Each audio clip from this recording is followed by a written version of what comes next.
This is Steve with Stain Reputation. I want to talk to you today about the Monport 40W Pro CO2 Laser. This is right here in front of me. I've had this about 6 months. This is my first laser engraver, so still really trying to learn how to utilize it and do different projects, different materials. But I wanted to share some of my thoughts, some of the features of this machine, so you can get some ideas if you're looking to maybe start into the laser engraving world. This is a very cost-effective way to at least get started and gives you a lot of different options and different materials that you can utilize when trying to do your engravings. Here you can see the front of the Monport unit.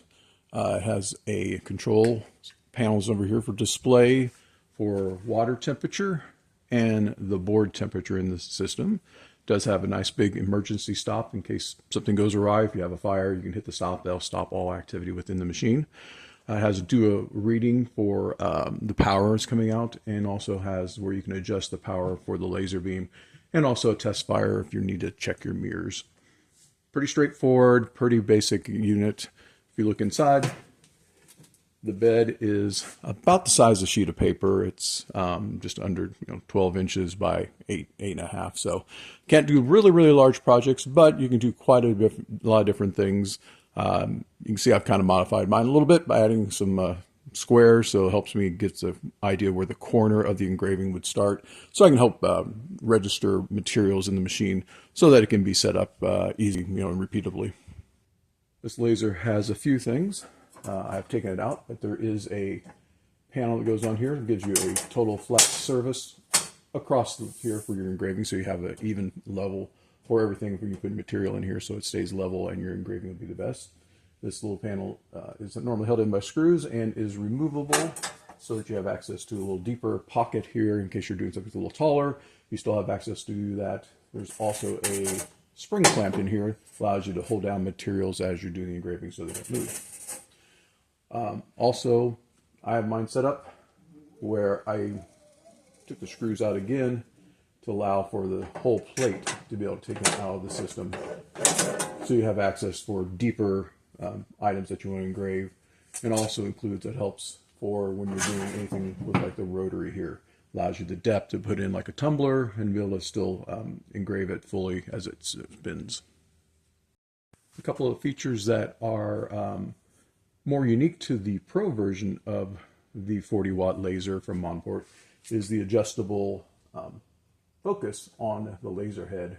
By undoing the small nut here, you're able to raise and lower the focal point for the laser beam as it comes out.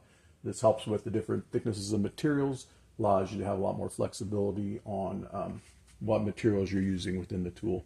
Also, the linear rails on here are very solid metal, won't allow for any fluxing or any type of unevenness on that, so it makes a very smooth movement, which helps make your laser engraving a lot more accurate.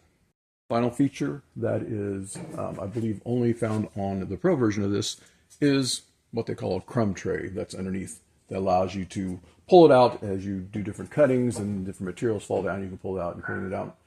I have it set up. I normally don't leave it in there because I want to have that extra depth for when I'm doing things with the rotary. So you can put it back in. I kind of leave it out. It's kind of hard to put back in and out, but it is nice to be able to have that. I've seen other people with older models of this that actually have cut holes in the bottom of their machine. So this one, you don't have to. It's already there.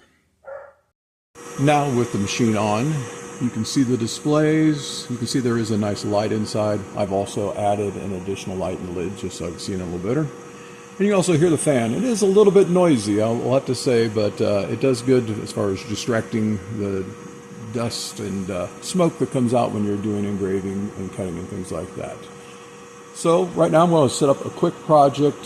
This is really not going to be a how-to or anything, but I just kind of give you some ideas on how I utilize this machine.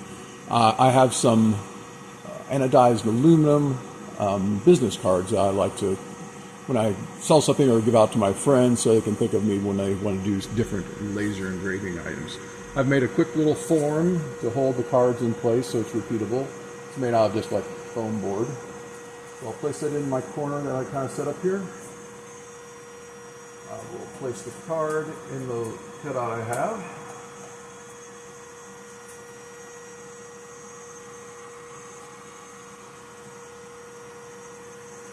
And then when I start, it'll engrave those. I have it set up where I can do 4. Right now I'm only going to do 2, but that will at least give you an idea of kind of how I utilize the functionality within the machine to be able to do an engraving on these cards. It makes a nice impression on people when you say, you know, this is my business, I made this in my business. One of the features I like as part of the light burn for this machine, since it does not have a camera, is to be able to go out and do a frame around where your laser is going to be printing. I have mine set up in the light burn so it continuously does, so it helps me really make sure I can get materials I'm going to engrave in the right spot. So if I start the framing, you see it's just kind of outlining where the engravement for this material is going to be. So it kind of helps me do a little adjustments if I need. Looks like this needs to go over just a tiny bit.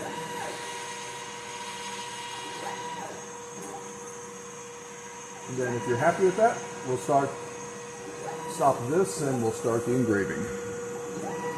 Start the engraving on these business cards. One of the nice features with this machine is that it will not run if the lid's left open. There is a safety switch so that you have to have it closed in order for the laser to fire. So let's go into the light burn. I won't show you the light burn. There are plenty of other opportunities to find tutorials on YouTube for light burn. But I'm going to start this project and we'll see how it turns out.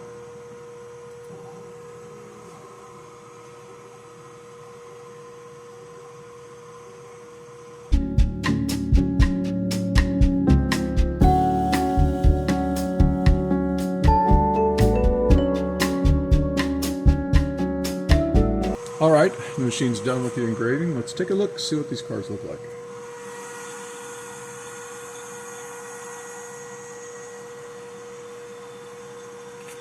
Let's take them out.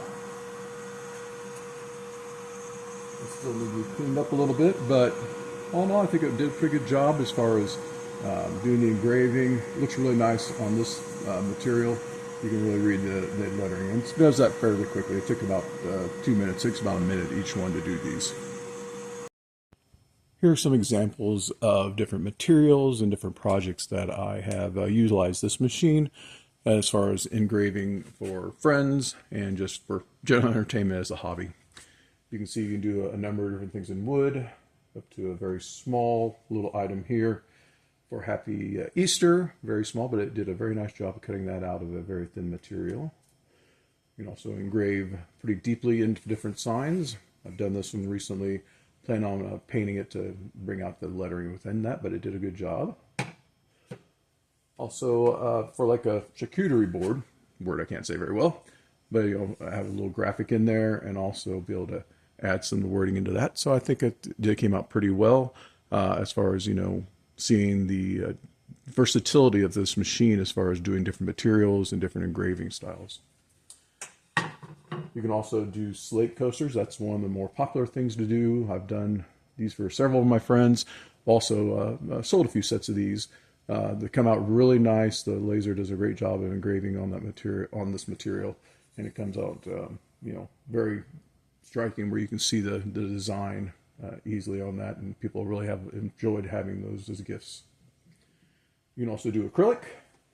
So this is a sign for a gaming friend group of ours, and so you can put this in like one of the lighted bases. You know, it gives a very nice design, but it's really easy to do engraving with, especially clear acrylic with a CO2 laser. And finally, since I have the attachment to do the rotary, you can do you know, different tumblers, things like this. This has my get my logo on it, and it's just a test piece, but it came out really nice as far as, you know, setting up doing the rotary with this machine. It takes a little bit to change the wiring to put the rotary in and out, but it's overall, it's a really easy process. Some final thoughts on the Monport 40-watt CO2 Pro Laser. Really like it. It's a great way to get started within trying out whether you think laser engraving is going to be a hobby or a small business that you would like to get into. Like as I'd mentioned, but it is light burn compatible. That's very important. You can do a lot of design. That is a very capable software tool for this industry and bringing a lot of different design and features within the organization. It does have air assist, which is also very valuable when you're cutting and things like that to make sure that to get the smoke and everything out of the system. But the one on this is not real powerful, so probably in the future, if I keep using this machine, I will probably upgrade that to a little more powerful air assist machine. But it is built in there. It does have the laser LED light, so you can kind of see where you're going to be cutting. Also, that is not very accurate and moves around a bit, so it's not the most useful, but you try, at least gives you an idea of where you're going to do your engraving. I guess final thoughts here. Really consider the Monport 40-watt Pro CO2 Laser as a great entry-level way to get into this industry or into this hobby. I really think this would be well worth the amount of money you spend. Normally, Monport has this around $500. As is, you can add different features and things like that. I also have a chiller, which also helps make sure the water is maintained around the laser too, because it does require liquid cooling to keep it functional. The kit itself, or this unit itself, comes with a small submersible pump that you can throw into a bucket that'll do the water, but really it's not probably powerful enough to really long-term utilize that as far as keeping the cooling. So the industrial chiller, I've got that also from Monport. It's part of the package deal when I bought this. I think really adds to be able to provide the water flow and keep things cool within the laser. Thank you for listening, and I hope to hear from you. If any comments, please place them below.